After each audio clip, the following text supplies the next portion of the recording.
हरि ओम. योगदास जय गणेश जोशी यांनी प्रवचनांमधून सांगितलेले कथामृत क्रमांक 85 परमात्म्याची लीला अगाध असते. आपल्या अपेक्षेपेक्षा काही वेगळे घडले की माणसाला शोक होतो. आवडती वस्तू हरवणे, हवाहवासा वाटणारा सहवास संपुष्टात येणे, अपेक्षित यश न मिळणे किंवा अशाच काही घटना घडल्याने त्याला फार वाईट वाटते. अनपेक्षित घटनेने त्याला विस्मयाचा झटका बसतो. अचानक ध्यानीमनी नसताना त्याच्या स्वप्नातही त्याने ज्याचा कधी विचारही केलेला नसेल अशी काही घटना घडली तर त्याला तो अनपेक्षित झटका मानसिकदृष्ट्या सहन होत नाही. अफलातून नगरीमध्ये एक स्थापत्य विशारद होता. मोठ्या हिमतीने त्याने स्वतःचा व्यवसाय सुरू केला आणि अनेक अडचणींवर मात करून अल्पावधीतच स्वकर्तृत्वाने तो नावारूपाला आणला. व्यवसायानिमित्त तो सतत फिरतीवर असे. अफलातून नगरीमध्ये त्याची मोठी कचेरी होती. हा सतत फिरतीवर असल्यामुळे त्याने कचेरीचा सर्व कारभार त्याच्या पत्नीवर सोपवला होता. तसेच कारभार करण्यात कायदेशीर अडचण येऊ नये म्हणून पत्नीच्या नावाने त्याने कुलमुखत्यार पत्र लिहून दिले होते. लाखो रुपयांची उलाढाल होत होती. अनेक इमारतींची कंत्राटे मिळत होती. हा स्थापत्य विशारद खूप मेहनती, बुद्धिमान आणि मुख्य म्हणजे अति प्रामाणिक असल्यामुळे त्याला व्यवसाय भरपूर मिळत होता. एकदा तो असाच दौऱ्यावरून घरी परत आला तर त्याला त्याच्याच घरात प्रवेश करायला मज्जाव करण्यात आला. चौकशीअंती त्याला सांगण्यात आले की त्याची राहती जागा, त्याची कचेरी आणि बँकेत असलेली सर्व रक्कम आता त्याची नसून सर्व काही त्याच्या पत्नीच्या नावावर आहे.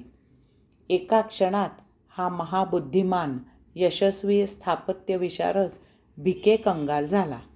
स्वपत्नीने केलेल्या विश्वासघाताचा झटका त्याला सहन झाला नाही. त्याची दातखिळी बसली. तो भडंगासारखा भीक मागत दारोदारी, गावोगावी हिंडत होता. असाच हिंडत असता एका गावाला त्याला सुदैवाने एका योग्याचा सत्संग लाभला. त्या योग्याने त्याला एकाच वाक्यात उपदेश केला, वत्सा, योगेश्वराचे उपकार मान. त्याने तुला अशा प्रकारे विषापासून मुक्त केले आहे. ह्याचा नेमका अर्थ त्याला उमजला. त्याने योग साधना सुरू केली. वाचा बसली होती, परंतु ऐकता येत होते. हातपाय धड होते. बुद्धी शाबूत होती.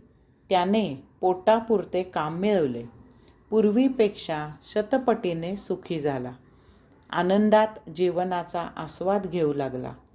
दुःखामागील नैसर्गिक योजना जाणावी. शोक करू नये. स्वतःला सावरावे. स्वकर्म सुरू ठेवावे. त्या प्रभूची योजना अनाकलनीय असते. ती जशी आहे तशी स्वीकारावी. तेथेच परमेश्वर मिलन होते.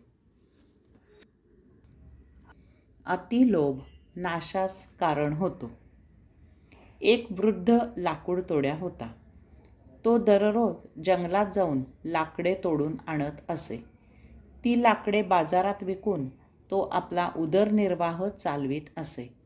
खूप कष्ट करून कसा तरी आपला संसार चालवीत असे.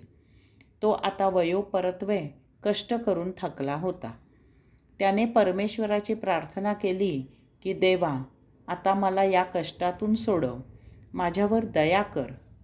त्याचे त्या म्हातारपणी काबाड कष्ट पाहून परमेश्वराला त्याची दया आली. परमेश्वर त्याच्यावर प्रसन्न झाला. एकदा तो असाच जंगलात लाकडे तोडायला गेला असता परमेश्वर प्रकट होऊन त्याला म्हणाला, वत्सा, तुझे कष्ट पाहून मला तुझी दया येत आहे. आजपासून तू लाकडे तोडायची आवश्यकता नाही. ही तुझी लोखंडी कुऱ्हाड तू या जंगलातील तलावात फेक आणि त्याबद्दल तुला नवी कुऱ्हाड मिळेल. ती बाजारात विकून त्याबदली तू धन घे आणि आयुष्यभर सुखाने संसार कर. त्या लाकूड तोड्याला हे ऐकून खूप आनंद झाला. तो लगेच जंगलातील तलावाकडे गेला. तलावात त्याने आपली लोखंडी कुऱ्हाड फेकली. तलावात बुडी मारली आणि तलावातील पाण्यातून एक नवी कुऱ्हाड घेऊन तो तलावाच्या बाहेर आला. पाहतो तर त्याची लोखंडी कुऱ्हाड चांदीची झालेली होती. हे पाहून त्याला आश्चर्य वाटले. त्याने मनात विचार केला की आपण पुन्हा जर ही कुऱ्हाड तलावात फेकली तर कदाचित याहून काहीतरी चांगले मिळेल. असा विचार करून त्याने ती चांदीची कुऱ्हाड तलावात टाकली आणि लगेच पाण्यात उडी मारली. हातात कुऱ्हाड लागली ती पाण्याबाहेर घेऊन आला. पाहतो तर ती सोन्याची होती. तो मोठ्या आनंदाने तलावाच्या काठावर आला. आता त्याला मोह झाला की ही कुऱ्हाड जर पाण्यात फेकली तर याहून काहीतरी चांगले मिळेल. त्याप्रमाणे त्याने ती सोन्याची कुऱ्हाड तलावात फेकली आणि लगेच पाण्यात उडी मारली. त्याच्या हातात कुऱ्हाड मिळाली. ती घेऊन तो पाण्याबाहेर आला. पाहतो तर ती सोन्याची कुऱ्हाड हिरे, माणके, पाचू यांनी मढवलेली होती. त्याला फारच आनंद झाला. तो तलावाच्या काठावर आला. आता त्याला आणखी मोह झाला की आता ही कुऱ्हाड जर पाण्यात फेकली तर याहून अजून काहीतरी चांगले मिळेल. त्याप्रमाणे त्याने ती कुऱ्हाड तलावात फेकली आणि लगेच पाण्यात उडी मारली. त्याच्या हातात कुऱ्हाड मिळाली. ती घेऊन तो पाण्याबाहेर आला. पाहतो तर ती त्याची पहिली लोखंडाची कुऱ्हाड होती. त्याने आपल्या कपाळावर हात मारला. हरी ओम.